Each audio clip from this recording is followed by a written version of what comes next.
إذا كنت في هم وضيق وشدة وأنت محزون وقلبك في غرج فصل على المختار من آل هاشم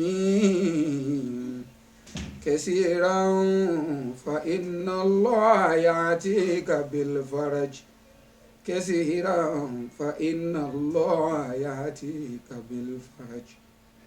أعوذ بالله من الشيطان الرجيم. بسم الله الرحمن الرحيم. eléyìí lákòókò yìí náà la tó fi ń kí gbogbo ẹ̀yin tẹ́ ń wò wá lé pé àánú ọlọ́run àlàáfíà ọlọ́run àti kí ọlọ́run àtòrí ajẹ́jẹ́ tán rẹ̀ kọ́jọ́ máa bá gbogbo wa gbé lápapọ̀. A dúpẹ́ fún ọlọ́run lákòókò yìí, ọlọ́mọṣà gbọ́pẹ́ wa, àlékún ìkẹ́ ìgẹ̀ àti ìdẹ̀ra ọlọ́run bá ní sẹ́fẹ̀mí anabi Muhammad. Anabi wo ni anabi tó wá jẹ́ ìmọ́lẹ̀ fún gbogbo ayé, anabi tó jólù fún ní ròdùnú tí ọmọ fún wa ń ròdùnú pé bẹ́ẹ̀ bá ti ṣe báyìí tẹ́rì ní dáadáa. Wa naziran anabi tó ṣe pé ní wọ́n ń kìlọ̀ pé bọ́ bá ti tẹ́ báyìí bẹ́yẹn bá ti rìn láì dá yọ padà kàn ìdá ń bẹ̀. Da'iyan ila Allahi bi'izni, ó sẹ́ńlá anabi Muhammad ẹ̀dá kan yòǹbó anabi ńlẹ̀. Da'iyan ila Allah, ó tún pèpè sójú ọ̀nà ọlọ́run. Ọlọ́run sì ti pa láṣẹ tẹ́lẹ̀ nínú al-Qur'ani lókè lọ́run pé id'u ila sabili rabbika bil hikmati wal mau'izati hasana. Ọlọ́run nílẹ̀ anabi Muhammad máa pèpè sójú ọ̀nà àwọ̀ ọlọ́run pẹ̀lú ọgbọ́n àtòyé nífà àti wáàzí tó dáa. Àyíká kìyàn mọ́lẹ̀ pé yọ wọ̀ náà.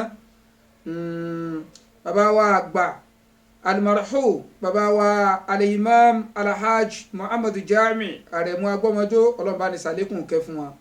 Bàbá ní fi ń kọ́ wa ní ọ̀rọ̀ wọn nígbà bàbá ń bẹ nísẹ̀mí ayé.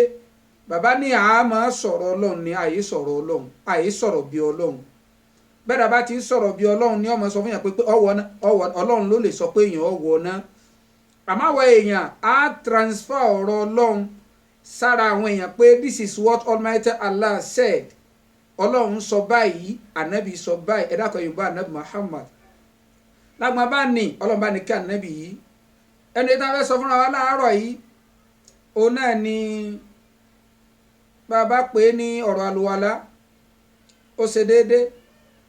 Bàbá pè ní àdánwò tí coronavirus eléyìí tó kó bá gbogbo ayé látàrí pé wọ́n ní gbogbo wọn máa wá fọwọ́. Allahu Akbar. Léyìí tó ṣe pé Islam fúnra ara rẹ̀ tẹ́lẹ̀ láti over 1443 years tá ànábì Muhammad ti ṣe ìjírá nínú òǹkà, tá ànábì ti ṣe bí ọdún mẹ́wàá àbí jù bẹ́ẹ̀ lọ nígboro ìlú Mẹ́kà kó tó ṣe ìjírá lọ ìlú Madina. Al-Qur'ani ti ń jóyè wáyé pé àáfọwọ́ ni. Ẹ yá padà lọ́nà Al-Qur'ani nínú Suratul Ma'idah, Quran chapter 5 verse 6. Ọlọ́run bá ń sọ fún ànábì Muhammad, ba'da a'udhu billahi minash shaitanir rajim, bismillahir rahmanir rahim. Ọlọ́run bá ní ẹ̀gbọ́n tó lọ ń wí fún wa ní abẹ́ ẹ̀gbọ́. Ọlọ́run ní yá ayyuhal ladhina amanu, ọlọ́run ní mo pè yín tẹ́ gbèmí ọlọ́run ọba gbọ́. Idha qumtum ila salati, tafsiri àyà yìí wọ́n ní gbà tá a bá tẹ́dá bá dìde tá a bá lọ lè kírun. As-salatu bí màá ná àdúà ò, nígbà tá a bá lọ lè ṣàdúà. Faksilu wujuhakum, ọlọ́run ní ẹ máa fọ àwọn ojú yín, ẹ fọ ojú yín. Wa aydiyakum, ẹ fọ ọwọ́ yín méjèèjì ilal marafiqi títí tí ó fi dégùn ọ́. Ọlọ́run ní wa amsahu bi ru'usikum, ẹ tún fomi pa orí yín. Wa arjulakum ilal ka'bayn, ẹ sì fọ ẹsẹ̀ yín méjèèjì kẹfọ́ dé kókósẹ̀. Àṣẹ tọ́nà ọba pa fáwọn ata gbọ́dọ̀ ọba gbọ́ nìyí. Eléyìí ni àṣà eléyìí tí anabi Muhammad fi kọ́ wa. Anabi Muhammad ó fi kọ́ wa àlùhùmá rẹ̀, kò sì sáwọn fún wa lọ́nà tánàbí ọgbà sáwọn fún wa léyìí táwa náà ń yé. Wọ́n wá ń jó wa yí pé kayfa tawadda ar-rasul, bó lànàbì tí sàlùwàlà. Wọ́n lànàbì Muhammad tawadda marratan, nígbà míì ànábì àsàlùwàlà rẹ̀ lẹ́yọ kọ̀ọ̀kan. Wa marratayn, nígbà míì yóò sì ṣe méjì ní máa ń fọwọ́ àfọ́lẹ̀ méjì, bí ó bá yọnu ayọ́lẹ̀ méjì, bí ó bá fímú àfilẹ̀ méjì, bí ó bá fojú àfọ́lẹ̀ méjì. wa taratan salasan nígbà míì sì máa ṣe lẹ́ẹ̀mẹ́ta. ẹlẹ́ẹ̀kẹta yìí lè yí tó gbajúmọ̀ dúnú èyí tá nàbí máa ṣe falwudu'u shartun lis-salat bẹ́ẹ̀ dáwọ́ bá sopọ̀ mọ́ lọ́hún bó bá fẹ́ bẹ lọ́hún tá a bá fẹ́ kírun ìrun yìí ni májẹ̀mú àkọ́kọ́ tẹ̀dá gbọ́dọ̀ àlùwàlá yìí ni májẹ̀mú àkọ́kọ́ ẹ dákun yorùbá anabi Muhammad àlùwàlá yìí májẹ̀mú àkọ́kọ́ tẹ̀dá gbọ́dọ̀ mú ṣẹ gẹ́gẹ́ bá ti káyà síwájú ní bọ́lá ọba ti pàṣẹ fún wa anabi Muhammad anabi náà máa sọ fún wa yìí pé la taqbalu salata ghayra tuhuri gbogbo ẹ̀dá tí ó bá ti mọ́ látara àlùwàlá tí ó ṣàlùwàlá ọlọ́run ò ní gbàrún rẹ̀ ọlọ́run ò ní gbàrún rẹ̀ láàyè mi ànábì ní la takbalu salata ahadakum ẹnìkọ̀ọ̀kan nu yín wọn ò ní gbàrún rẹ̀ o ìdá àhàdẹ́sà nígbà tó bá ti ṣẹ̀gbin pọ́yọ́tọ̀ ni àbọ̀yàgbẹ́ ni àbò súnmọ́ obìnrin rẹ̀ ní èyí ata tatawadda wa tatahhar títí tí ó fi ṣàlùwàlá kó bá jẹ́ pé súnmọ́ obìnrin rẹ̀ ní títí tí ó fi lọ ṣèmára ọlọ́run ò ní gbàrún rẹ̀ ǹjẹ́ ànábì Muhammad dédé tàbí wá sọ fún wa ní pé àdáwò tó wá gba ayé kan tí wọ́n ní a máa wá fọwọ́ yìí bá a bá àfi ká fọwọ́ bá a bá jèsì yọjú tata ní padà wọlé àfi ká fọwọ́ ọlọ́run ò má ṣàṣàánú wa ń bẹ̀ o eléyìí ló wá mú arántí wákàtí bàbá wa almarhum alhaji alimam muhammadu jami agbọmọdó èyí tí bàbá máa dá fún wa wípé àti mùsùlùmí àtònígbàgbọ́ àti mùmíní àtijọ́ ń ṣàlùwàlá bọ̀ tẹ́lẹ̀ ọjọ́ ti pẹ́ àtijọ́ ń wẹwọ́ bọ̀ tẹ́lẹ̀ rí o onígbàgbọ́ bíbélì ló gbàgbé ẹ̀kọ́wọ́ àtẹ ẹsẹ̀ ẹ̀kọ́wẹ́ ẹ̀yìn lẹ́rẹ̀ tọ́ ń lẹ̀ tẹ́ ò ṣe ẹ̀yìn lẹ́rẹ̀ tọ́ ń lẹ̀ tẹ́ ò ṣe. bàbá ní amúwákàwá pẹ̀lú ẹ̀rí ẹ wọnú bíbélì ọwọ́ yín ẹ wọnú kúránì kó sẹ̀rí èmi kí mo kọ́ ọbẹ̀ fún onígbàgbọ́ o èmi kí mo kọ́ ọbẹ̀ fún mùmíní ẹ wo Ẹ́sọ́dù orí 20 lẹ́sẹ̀ 17 rẹ̀ wọ́n wẹ̀wọ́ títí dẹ́sẹ̀ 21 ẹ wọnú kúránì kó sẹ̀rí o ẹ wo kúránì orí 5 ẹsẹ̀ 6 wọ́n wẹ̀wọ́ ẹ̀yin lẹ́ẹ̀kọ́wọ́ lẹ́tẹ̀ o ẹ̀yin lẹ́ẹ̀kọ́wọ́ lẹ́tẹ̀ o ẹ̀yin lẹ́rẹ̀ tọ́ ń lẹ́tẹ̀ o ṣe ẹ̀yin lẹ́rẹ̀ tọ́ ń lẹ́tẹ̀ ò ṣe ẹ̀yin lẹ́rẹ̀ tọ́ ń lẹ́tẹ̀ ò ṣe. ó yẹ kí mùmínì ọmọ dúpẹ́ fọlọ́run ni àdánwò tọ́lọ́run fi gbá gbogbo ayé àbẹ́lọ́run kọ́ mọ́ lọ bẹ́ẹ̀ torí pọ́lọ́run ti ní ẹbẹ̀rù àdánwò kan táwọn kan fọwọ́ fà tó ṣe pé tí ìyá rẹ̀ bá dé kò ní mọ lérí àwọn tó fọwọ́ fà á nìkan inú rẹ̀ tá à ń jẹ́wọ́ ẹ̀.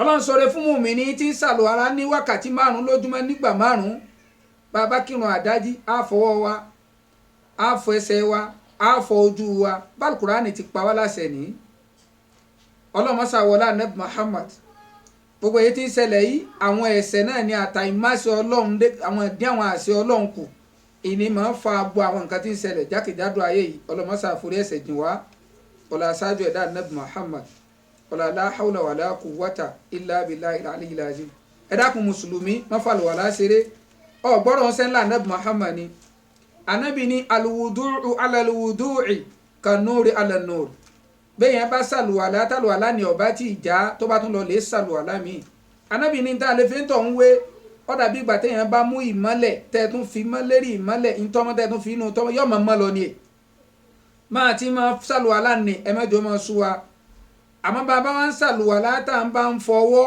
ká má gbàgbé torí pé ọ̀nà mẹ́ta là á máa ń mọ́nú ara kẹ́dà ó tó lè dọ́dọ̀ ọlọ́run dé aláàkọ́ ń bẹ̀ ó ní tẹ̀tìrù zọ́ọ̀rù mínàlá hadis wọlá anjasi ó náà ní kẹ́dà ó sì àfọ̀mọ́ àwọn ibi tó hàn nínú àwọn ẹ̀gbin àtàwọn àdọ̀tí kásàfọ̀mọ́ wọn wọ̀tẹ̀tìrù jawari ìmìnà dùnú wọlá àṣà ó wá kú torí kéríkì ara rẹ kó fàfọ̀mọ́ ara rẹ kó ń bí ẹ̀ṣẹ̀ bẹ́ẹ̀ dábàá jẹ́ ti ń ṣàlùwàlá nígbà 25 lójúmọ́ bí ó bá fọkàn rẹ̀ mọ́ pẹ̀lú àwọn àwà tí ò da àwọn ọ̀rọ̀ tí ò da àwọn ìrìn tí ọ̀dà ọmọ mùsùlùmí mi fídíò tí ọ̀dà ni ọmọ jù sí gbogbo ayé ká fọkàn wa mọ́ gbogbo àwọn tí ń bí ọlọ́run nú rèé ká má gbàgbé ń dọ́tà lọ́n fẹ́ dà nẹ́bí ádámà alayhi salatu wassalam àsọ̀lẹ̀ tọ́lọ́ wọn bá ń sọ fún àwọn màláìkà ni pé inni ja'ilun fil ardi khalifa wọ́n fẹ́ dá àwọn àrólé sérí ilẹ̀ àwọn tí wọ́n máa lo eré ilẹ̀ yìí ọ̀gbọ́gbọ́nà táwọn màláìkà wí fọ́lọ́ ni àwọn màláíkà fi gbólóhùn yìí wọ́n fi criticize àwọn ẹ̀dá èèyàn ni qalu ataj'alu fiha man yufsidu fiha wa yasfiku dima. ẹ dákun ní tí wọ́n ń sọ bọ́lọ̀ ni pé sáwọn tí àwọn man yufsidu fiha àwọn tí wọ́n máa ṣèbàjẹ́ lórí ilẹ̀ ni Ọlọ́run fẹ́ dábẹ̀ wa yasfiku dima. wọ́n tún máa ẹ̀wò lẹ́nu pé wọ́n ti wá mọ́lẹ̀ yìí lockdown àbí kí ni wọ́n pè yìí lérí pé àwọn ọlọ́pàá agbófinró tún mófin ṣe wọ́n sì tún yìnbọn pààyàn àwọn ọ̀ràn tí ń bí Ọlọ́run nú nìyí. àwọn èyí tí ń jiyàn gbé tí wọ́n lọ dúyàn àwọn ajínigbé gbowó gbogbo àwọn nǹkan yìí kò dùn mọ́ Ọlọ́run nù.